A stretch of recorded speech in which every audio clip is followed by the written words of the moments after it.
We'll have fun with this. Okay, yeah.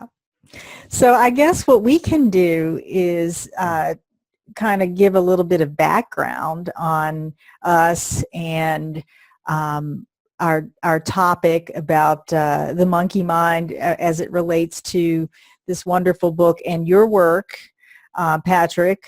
This book is Mastering Life's Energies by Maria Nemeth, who is one of your teachers.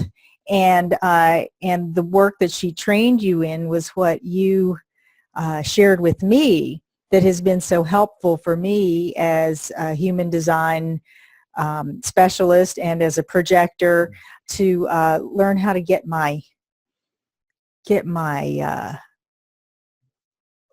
tame my monkey mind. Would that be the It's a good is there start, ever a way observing to it. tame the monkey mind? Yes. Yeah. I love that introduction, Sandy. It's like, I remember when human design found me and I Sorry. found you, I felt so much support seeing my energy type and my strategy. And then it's interesting because if I remember how things emerged between you and I, we were both supporting each other with our tools. So you were really helping me see my projector strategy. Meanwhile, I was sharing with you the coaching model I got trained in by this author, Maria Nemeth. And it's interesting how she brought to self-awareness the tool of observing what the Buddhists call monkey mind, because in that meditation tradition, rather than trying to get rid of our thoughts, we know that when we meditate and you sit down and breathe or focus on a mantra, that the mind's going to jump around. So what's interesting about using that metaphor, most psychological paradigms are trying to fix or change thoughts or manage thoughts. We become very compassionate as projectors or whatever our human design type, and saying if our energy is to be brought out in the world, if the reason we're learning human design or any self-awareness tool is to be more conscious of being conduits of energy, Maria's developed a really clear coaching model how to observe your mind when it talks you out of taking the action that's yours to take. Yes, yes. And we talk so much in human design about when to take action and when to wait. And I feel through my experience and my own human design experiment that, and with working with people who have that a design to wait, whether it's a projector who has to wait for invitations or a generator, a manifesting generator who needs to wait for something to respond to or wait to respond, or even a reflector, the rare reflectors in our world who have to wait 28 days to get clear to make a decision and take action. That waiting period is really is illuminating in term when you begin to really pay attention to what your mind is telling you. Yes. And I think that's when I discovered human design, because I was already using this coaching model.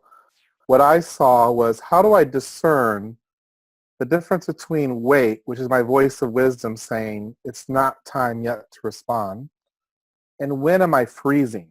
Like, when am I making up stuff? And can I give a real concrete example of how observing monkey mind has like changed my life and my business, just to kind of Sure. bring this home? I was just thinking about this morning, that when I was not observing my monkey mind, my my waiting sometimes was freezing, like not doing anything. And I remember about 7 years ago, a potential client who I would start working with 2 years later was not emailing me back. And I made up a story, which in this particular approach to coaching, we observe the stories our mind makes up. And my story was that she didn't want to hire me. She didn't like me. Mm-hmm. So I froze. And then finally one day I was thinking about her and thought, she's the one that invited me to do a workshop at her retreat center in another city in the country. Why am I not just responding again and like letting her know I'm thinking about her? And lo and behold, it was like 6 months later, I just responded to her invitation to a workshop there after taking it personally that she wasn't getting back the first time. And she went through a bad loss where the founder of her center had died. And she said, thank you. Your timing's really good. And I was reflecting over the years, Sandy, how when I count up the work she brought my way because of her center and the referrals, that added up to like $50,000 over 4 years of my life. Wow. And I thought like, wow, if I couldn't discern the difference between freeze, which is like, it's personal that she's not getting back with me, and waiting, which is saying, okay, she's invited me to do a workshop. Um, she's not responding to my first email. Is that personal or not? We really don't know what's happening in physical reality without discernment, without looking and seeing and telling the truth and kind of leaning into the discomfort of discerning what is true. Hmm. And I just was thinking about that today. So I thought I want to give that example to our listeners to say, well, why would I want to even develop the skill set to observe how my mind might freeze, which is more of a what we'd call a monkey mind conversation, compared to the difference of waiting and discerning what is mind to do in response to an invitation. Oh, that is such an excellent example. And as you were getting that example out and sharing it, I was thinking about how uh, your mind was making up this story, and that is such, at least in the projector world, it's such a catalyst for bitterness, or I guess for generators, it would be a catalyst for frustration. And she Yeah. already invited you, and yet there was this pause, the Yes. space, which was ultimately an opportunity to really get down to the truth of what was really going on, rather than the story that you were Yes. generating. Yes, it was a great irony because the workshop I was going to do with her had to do with grief and loss. So what Wow. better place to go to a workshop around that, to be invited into the space where someone saying our founder of our center just died. And it led to work with her and her board of directors. And for 4 years, I was part of their transformational journey. And then when that wrapped up and she moved on, she now knows she's a fellow projector. Hmm. She was the person in my life that invited me to speak at a national conference. And again, if my monkey mind was like, my gosh, I don't know if I can do this, because it was a group of people I never had affiliated with before. And I had the ability to observe her invitation. She just said, Patrick, you did good work with us. You should go to this conference. And my discomfort, my monkey mind saying, I don't know how to do this.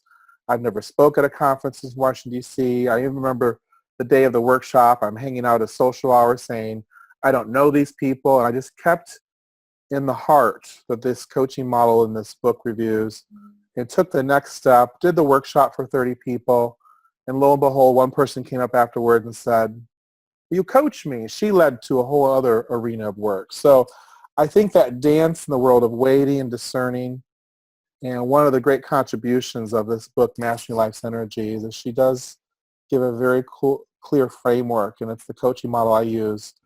And we use a particular term in this coaching model called trouble at the border, which just I means love that. there's the vision. I want to speak in the world. I want to serve. I want to heal. I want to teach. And then we go into physical reality, and it always takes 1,000 times more energy than we predict. And at that point, we either fight, flight, or freeze. So I think what you really enjoyed, because the referrals you made, is this model has empowered me to give people tools to observe what is your particular monkey mind so that you can anticipate it and turn it into a sign that you're leaning into the border. You're actually moving into action.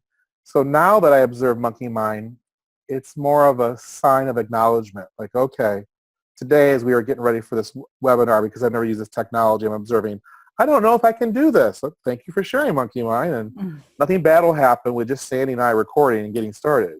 So that ability to observe that the border experience is not going away. And we use the metaphor of trouble at the border to give the brain a new blueprint to not solidify the things we usually say about us. Like, I have issues with not speaking well on the internet. I have issues with technology. Like, all the stories my mind made up, I was like, okay, that's just conversation. I know my intention is to be a contributor to my community. And Sandy's a friend of mine, a fellow coach. And let's just share some tools. So Yeah. I'm observing even trouble at the border as we went into this call today. And it's been fun in my life to have that metaphor, like that moment of pause where the mind goes, oh boy, I don't know about this, and it's a different conversation for all of us, is never going to go away. That's the heroic journey of living in these bodies and bringing our energy out to the world. Mm-hmm.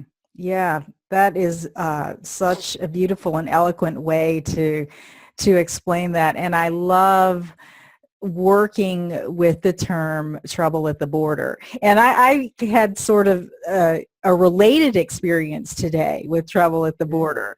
You know, we're going to talk about trouble at the border, right? So of course it comes up. And I'm really in several areas of my life, kind of in a gap.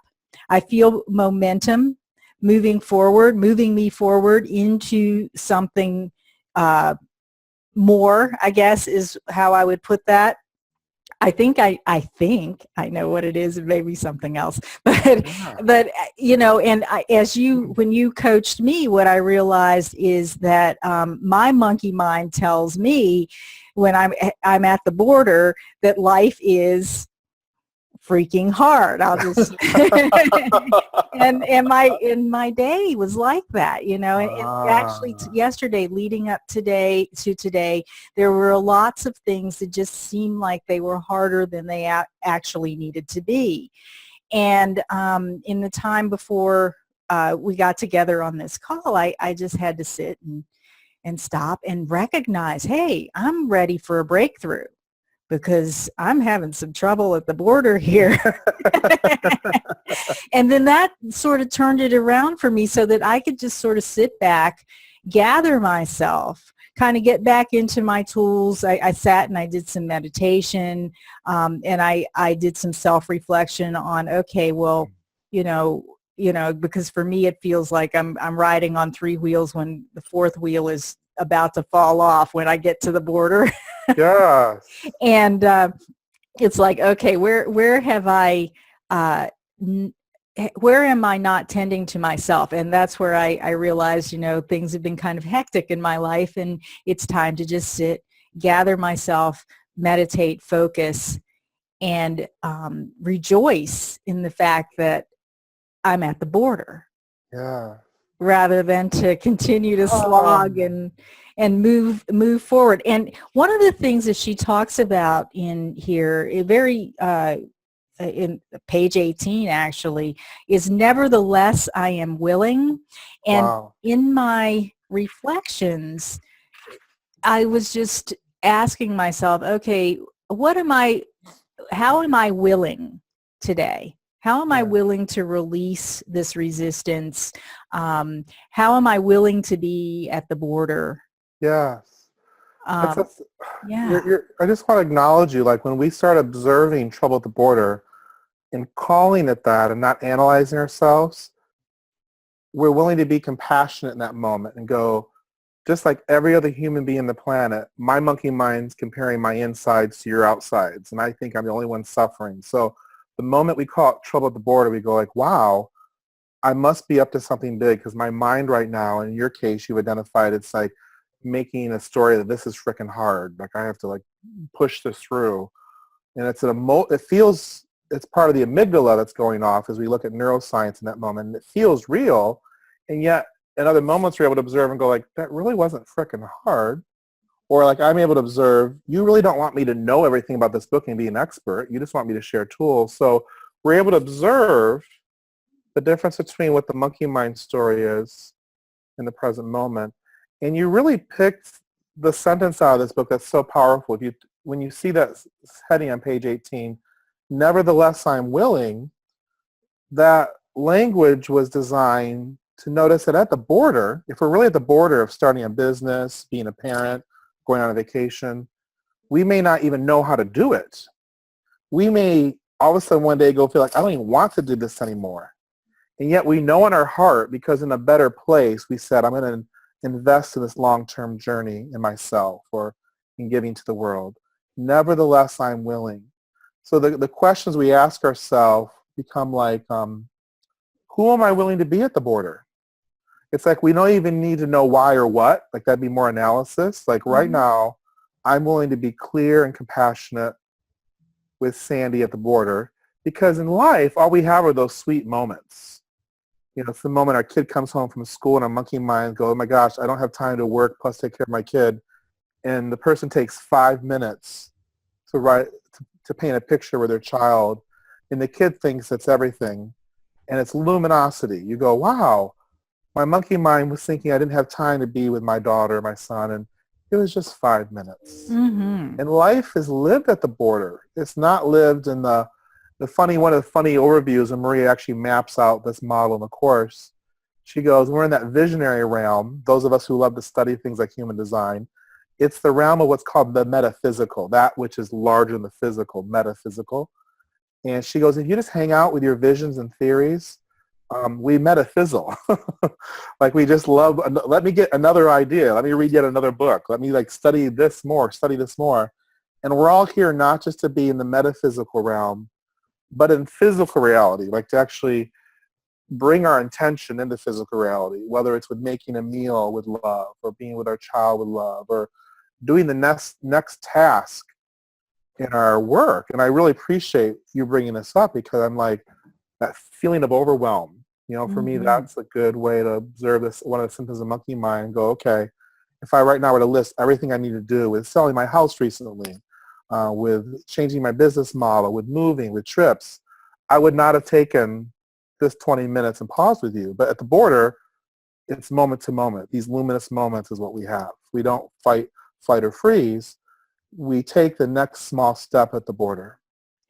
Yes. And fight, flight, or freeze is kind of the sign, isn't it? That you're at the border and there's, and you could metaphysical. Or it's an opportunity just to be present with what's true in this one moment. Yes. Can I give an example of someone today who called for coaching, and she gave me permission to use her example. She's developing a massage practice, and she called saying, I'm having trouble with the border, coach. Like, this is what happened. She goes, I'm about to quit the clinic where I'm working out of. I'm so pissed at the owner. And as she listened and she observed her monkey mind, she said, well, really, nothing bad's happening. I just hate the fact that when a family member came in and talked to the clinic owner, they had a disagreement. I'm uncomfortable right now about this disagreement. And she goes, the truth is I'm here to learn some things. And if I go in tomorrow and just kind of smile with her and say, hey, I'm sorry that it didn't go so bad, nothing bad will happen. But she was calling at a moment where she wanted to quit. Mm-hmm. And she could observe her monkey mind conversation that was flight. And she even had a girlfriend on the phone saying, I have another place to go work all of a sudden.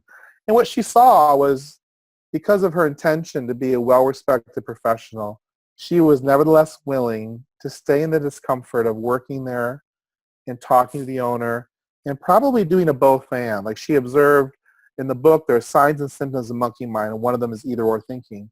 She may stay there and build her practice, and when she's not flighting and reacting, go across town and see clients in another clinic that has a little bit different of a culture, different feel. And she got off the phone, observing her monkey mind of flight, seeing she was at the border, and just said, I kind of know what to do now. I didn't have to give her advice. She goes, I just need to go in tomorrow, talk to her about my next hours in the clinic here, and just stay on course. And she observed all the times in her life where trouble at the border had her quit a job when maybe it was not hers to quit. Mm-hmm.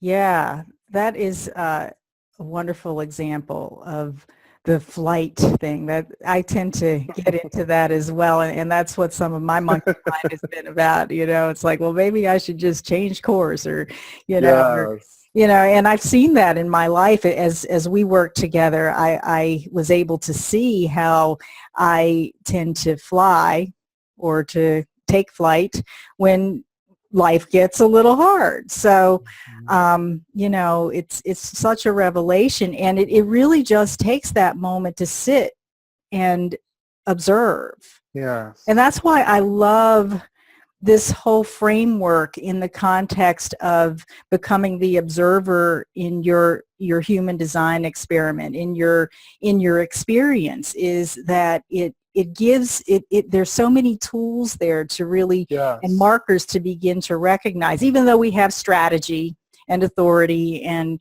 and that strategy, especially for us as projectors, and even I guess for generators at times when there's a gap before Yeah. the next breakthrough, that strategy to wait can really be nerve-wracking when, especially in the beginning, when you're in the conditioned mindset of Yeah. how you are, what you are shifting from. And the interesting thing about waiting, I found as a projector, is what's mine to do in the waiting are very enjoyable things. Like Mm-hmm.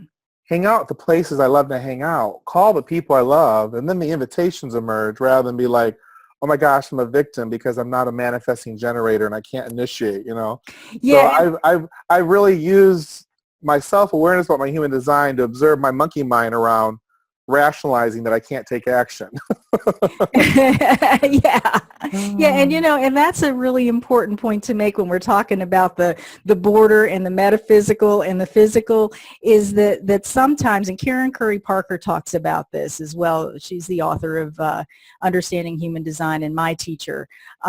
She talks about how sometimes projectors tend to overweight. Even generators tend to overweight because there's stuff always coming to them to respond to. But with projectors, it is really easy to get into this victim mindset of at the border where we have, Yes.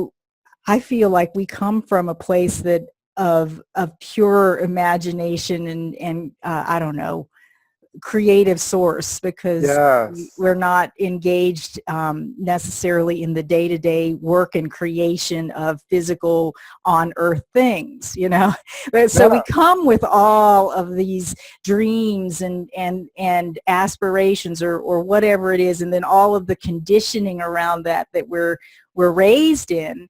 And Yes. we find out we have to wait for an invitation, and then the mind gets into, well, where's the invitation? What do I do while I wait? This isn't happening. It's not happening fast enough, and then there goes the fizzle. Yes. When there is doing in the moment Yes. of, okay, I love when you say, what's mine to do? I love Yes. that question. I use that a lot now. Yeah. And what's mine to do as a projector, as you've also discovered, is for moment to moment, those things that really enrich my enjoyment and my Yeah. joy in life. And I was sometimes looking they're up, money. there's a beautiful tool in here where you observe the signs and symptoms of monkey mind. And I had a client 2 weeks ago who's a realtor building her practice. And she pulled out a symptom and said, Patrick, I'm having a lot of judgment or comparison mind. I'm comparing how I'm a realtor to other realtors. And she's a projector as a realtor. And she's doing pretty good, actually. And this isn't even you. I know you have I coincidences. know. So this is interesting. This is like someone in another city. But And I'm going. yeah. So, but what you're looking at is in classical Buddhism, and it's comparison mind judgments. Like we project on, boy, it would be a lot easier if I was the generator of that. And when you look at projectors who are blissed out, they're very useful and busy. Mm-hmm. Like they're doing things. They're in action. They're like doing very enjoyable things. They're around people they enjoy. They're environments they enjoy. They're contacting institutions and places of employment or work that they enjoy. They're just hanging out and they're in their bliss. And I've always loved meeting a projector that's not interested in knowing they're a projector. And I looked that up, they're a projector, and they're just living their strategy from this like base gut level without thinking about it. Yes, and entirely engaged in joy. Yes. Yeah. And for some of us, we like need human design to kind of like, I think maybe I'm just here, I'm slower. I needed human design to wake up to it. And other people like go, well, of course I know this is how I live my life. I don't work hard. I just, so I've been very humbled by that. And human design has helped me not compare myself so much and suffer and go, okay, how do I do this in my projector strategy using my unique strengths? Mm-hmm. There's a kind of an invitation, I wonder, that's emerging in our playful dialogue here. When you introduced this to your colleague, Amanda, she said the book was so helpful. And I've introduced it to a colleague I'm working with, Dan. Mm-hmm. It's interesting how you and I have both said to them, join this conversation. So something I'll put out there to you and your community. this is just like a standalone introduction. But if anyone wants these tools, two ideas come to mind. One is we might find a way to just do a good old-fashioned book study, like where you enroll your tribe into signing up for a systematic series. So I'll just, and people listening, we've not planned this. I'm thinking out loud. Exactly. So one approach is that. We also could bring in Amanda and Dan to talk more about their breakthroughs, because they're different energy types than you are. Yes. One is a manifesting generator, one's a generator. So I just put that out to projector, like our Awesome. enthusiasm for the world and what you're doing with your tribe. I love the connections you're making in your projector heart between human design and this coaching model, and I think it's very cutting edge. Yeah, and I really appreciate the tools that you've introduced, and of course, Amanda's not here today, but the book, Amanda has a 1 in her profile, so she's very much an investigator, and she's like, oh, where do those techniques come from? So she really wanted us to bring the book into this whole thing. And I love both possibilities. So as we've talked about in the past, let's just leave it open and see what invitations come. You know, I'm willing I am too, to lead a book study or whatever. Consider the invitations that come around this. So, yes. So that is, that's great. And I make no money on this book. I started to give it to clients. I think on Amazon it's like really inexpensive. It's only $8. Yeah. So I'm just going to suggest for anyone who watches this, if you're interested in exploring more about the monkey mind and how, not necessarily how it relates to your human design, but we've talked quite a bit about that. But if you're interested in what we've been talking about in detail, please get this book. And is it turning out so that you can read it on the screen? It's called Mastering Life's Energies, Simple Steps to a Luminous Life at Work and Play by Maria Nemeth, PhD. Yes. So wonderful. Well, I really appreciate that you've come on the line, and thank you so much for sharing your background and sharing you with me, and I'm delighted to be able to share that with those who get the opportunity to watch. Sandy, I want to acknowledge you. I was in the middle of the night suffering as a projector, and I was Googling about where do I go for support, and to find out that you're like down the road 2 hours away in my own state, and that you've been someone who's fellowshiped with me and supported me and coached me, and that you've created this tribe. I just want to thank you for bringing us fellow projectors and other people together to bring our luminosity out in the world. Thank you for forming this tribe and this community. Well, thank you for the recognition and acknowledgement. And it really was a blessing when you contacted me, and it's like, oh my gosh, you're just 2 hours down the road. Yeah, we're kind of forming a Tennessee tribe as well, but we also have a virtual tribe of projectors.